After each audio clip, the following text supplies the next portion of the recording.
Before the girls came into our family, pretty much everything I knew about mental illness, I'd learned from magazine articles.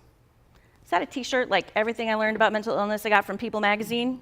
It was a hardcore crash course, and I learned that mental health and mental illness is still treated like an art, not a science. I learned that it's medical and biological, that it's about genetics and chemical imbalances in the brain and the medications that address those, and it's about physical rewiring of the brain from trauma. I learned it's psychological and it requires therapy and skills training and work, so much work to get better. In fact, it's really the only illness I can think of where it's on the person who's affected to do most of the work to get better. We don't go to the doctor's office and hear, "Oh, that is a nasty case of strep throat. You need to go home and get some moldy bread and grow some penicillin." And mental illness is spiritual. It gets right to the very core of our human need for purpose and identity. Too often we think of the mentally ill as them. I had an Uber driver recently, Pam, and Pam was so excited and so enthusiastic about my work when I told her that I help communities talk about mental health. "Oh yes," she said. She was so excited. She said, "Yes, my church has a ministry and we feed the homeless. So we see a lot of the mentally ill." They're them, out there.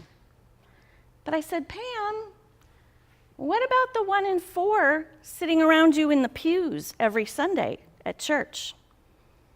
She admitted she hadn't really thought about it that way. But the mentally ill aren't them, they're us.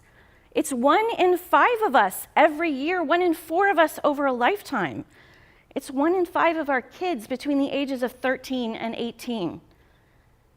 And right now, it takes way too long to get that diagnosis. It takes on average between 7 and 10 years to get a diagnosis. And in this country, fully half of the kids with a mental health diagnosis don't get the treatment that they need. We know that early intervention is critical for recovery. We know that the longer you struggle with an untreated mental health problem, the more difficult it's going to be to get better. In other words, the faster you get help, the easier it'll be to get better and the more better you'll get. That is terrible grammar, but it's true. The faster you get help, the earlier you'll get better and the more better you'll get. So we have to talk about early intervention and we have to talk about recovery. We don't talk about recovery often enough. Recovery from mental illness isn't just possible, it's the expectation for most mental health struggles people experience. And most people can get better with treatment, even if they live with a disorder their whole lives. And we have reason to hope, because we're learning more and more all the time. I firmly believe that in the future, we're going to view the brain injury caused by severe childhood trauma as just as serious and potentially damaging as the one my niece got when she flew through that windshield in the car accident. We're going to better understand the genetics of mental illness.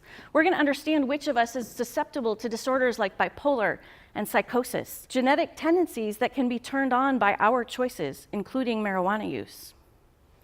We'll learn more about our microbiomes, the gut bacteria that we each have, and the way that they communicate and interface with our brains and affect disorders like depression and Parkinson's disease. We don't know enough yet, so you don't have to worry about nurturing your gut bacteria today. You're all good. But it's coming. And we're just now learning about the dangers of untreated depression and how it can affect the aging of your brain cells and negatively affect your thinking.